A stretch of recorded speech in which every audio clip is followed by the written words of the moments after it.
sports. You rockin' with Valencia King. Nah, she do. Real talk, real sports, and got them real in the views.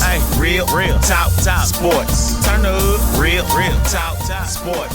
Hey everyone, Valencia King here with another great edition of Real Talk Sports. As always, thanks so much for joining us. On this edition, we are talking about the Dallas Mavericks taking on the New Orleans Pelicans. Now, this game came down to the wire and then some because it definitely was an overtime game. So as the media, you guys can check in on my IG stories, the behind the scenes. You'll see how the media responded when the game went into OT. I might insert a little clip here. There you go, KB.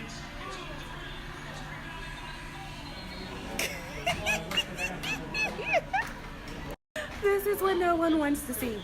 Nobody.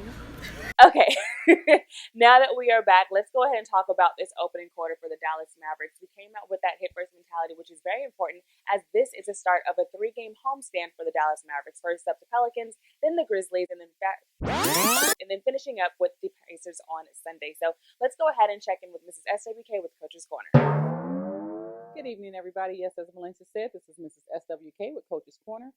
And after tonight's win, the Mavericks actually took the win in overtime. This was their first overtime win of the season. I love the way Coach Carlisle came into the after-game press conference. He pretty much got straight to the point, wanted the press and the media to know what he wanted them to know about the game, and then he took questions. I like the way he talked about this was a gutsy game for both teams, both ways. He touched on how this is KP and Luka's team, and he's letting them run with it. So let's just go to Carlisle and just hear exactly what he had to say. It was a playoff caliber game, really from start to finish, close the whole way. Great crowd, national TV, back and forth, great plays both ways. Great experience for our guys. You know, it was a guts game for us with Finney-Smith going out early with a hip flexor problem.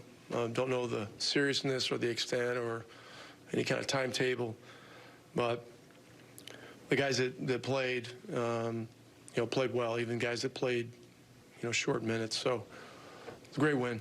Always appreciate Mrs. SWK joining us here on Real Talk Sports with her edition of Coach's Corner. So let's go ahead and shift gears and head into the locker room with our very own Dallas Mavericks. Now tonight, Luka and KP combined for a total of 64 points. Here's the thing, guys. We know that those two are going to do what they are capable of doing. But in tonight's win, we needed everyone who stepped out on the court wearing a Mavs jersey. So in the locker room tonight, we got a one-on-one with Delon Wright, who played just over 24 minutes and finished the game with 10 points. In the interview, I talked to him about if the team needed any focus going into overtime or how they were able to come together, especially now that it is after the All-Star break. Yeah, the intensity was high. They're trying to fight for the playoffs. We're trying to move up in standings, and it was just good game all around. Have a couple more games during this home stretch. How good is it to kind of set the tone for these next 2 games? Very important, especially at home. We've been struggling all year at home, so I feel like after this All-Star break, we want to pick it up so we can carry it over into the playoffs. Is there like a conversation that has to happen, or everyone knows to lock in during the second half of the season? Yeah, it's just something that we do. So just start to lock in as a player.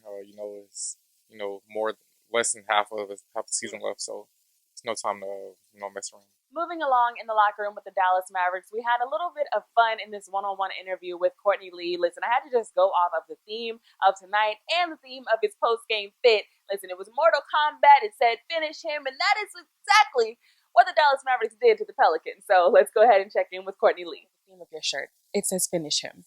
And that is what you guys were doing during overtime tonight. Just talk, come on now, just talk to me about that intensity that you guys were able to bring during that overtime session.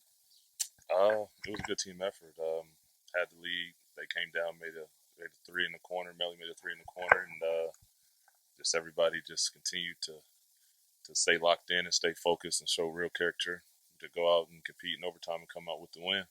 When you say staying locked in, it's easier said than done. As a veteran on this team, just talk about how your voice lends to helping that. Just trying to help as much as possible. As a player, when you're out there playing, you don't see things that the coach see, but then once you hear it from your other peers, you kind of receive that message a little bit different as opposed to like just thinking coach is just getting on you or just in the heat of the moment. So I just try to help explain it to them and tell them what Rick sees. And even though they may disagree with me also, but that's what I'm here to do. And lastly, you guys have a couple more home games during this home stretch. How important is it for you guys to kind of set the tone tonight? It's huge. This was a game, it it was a huge game for them also, especially with them trying to make that playoff push. And for us, we're trying to stay in the playoff race and get to a higher seed. And so every game is important from here on out.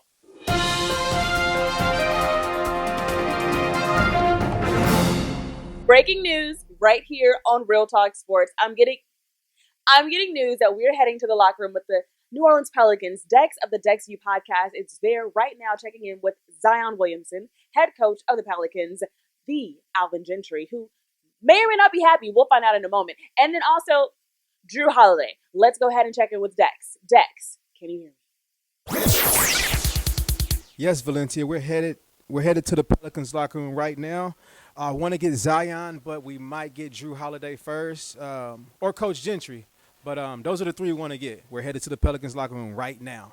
Jrue, you guys been competing. Y'all lost a lot of close games lately. Still in the playoff hunt. What are some of the things you, being as a veteran, that you're telling the young guys to keep them locked in, keep their mind on the prize? One thing is to win games that we need to win.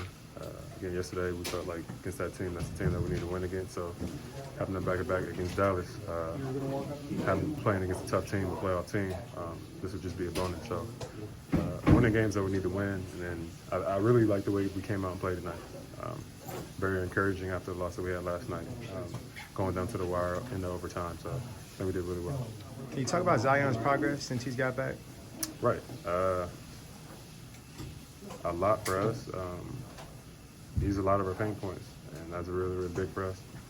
Him and Zoe in transition have been huge, and the way that he rebounds has been good. We liked that before he came back, but him coming back, he's really taking care of it. Jrue, you guys are a fast team. You like to get up and down the court.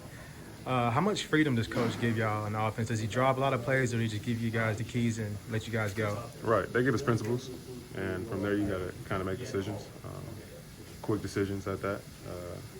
But I think for the most part, running the lanes, getting that in transition, a couple of times tonight with Frank pushing the ball up and him going one-on-one with anybody that's there. I feel like playing one-on-one in this league today is very, very tough. So really just pushing the ball and trying to get good shots at the rim.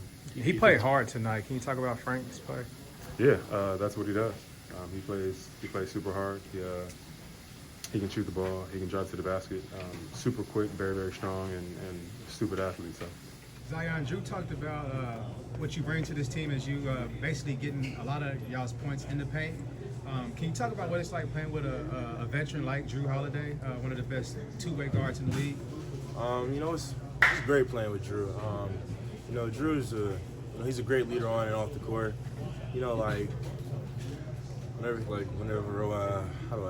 Whenever he feels like I'm not being myself, he'll come look at me like, "You tired? Or you gonna play?" And, I think it's just the little things like that, that separates him, when it comes to being a leader. And, he's one of those leaders that show you, he gets down and dirty, he'll get into his man, he'll try to make the play, and, I think if you watch him, if he makes a mistake, he's the first one back on defense, and, stuff like that, just shows the kind of leader he is. Zion, y'all are one of the fastest teams in the NBA. Y'all like to get up and down the court and run. Is that something you like in this offense? Yeah, I love it in this offense. It gets everybody going because we have a really deep team, and I think with Lonzo, he's been doing it since high school. He can just catch the ball, near our free throw line, just throw it across the court. I think with him at the point guard doing that, it fits us perfect. Yeah, I thought he did a good job. I still think if you take the ball that hard to the basket that many times, that somewhere along the line there's a few fouls, So, we'll go back and look at it and see, but that's as far as I'll go. That about wraps up this really exciting edition of Real Talk Sports. Again, I am Valencia King. Make sure you follow the team, Dex View Podcast. I will link it down below. SWK on the Gram and Facebook, and me. Me at I am Valencia King across all social media sites. And while you're here, subscribe and join the family because we have a lot of fun. We'll be back here, as I said earlier in the show. The Mavs have 2 more home games in this 3-game home stretch. Can we get a dub all the way through? We will find out in about 48 hours. So, see you then. It's Real Talk Sports with Valencia King. Yeah. I couldn't get a bill paid, you couldn't buy the real thing. I was staying up at your place, trying to figure out the whole thing. I saw people doing things, almost gave up on the music thing. But we all so spoiled now, more life, more everything.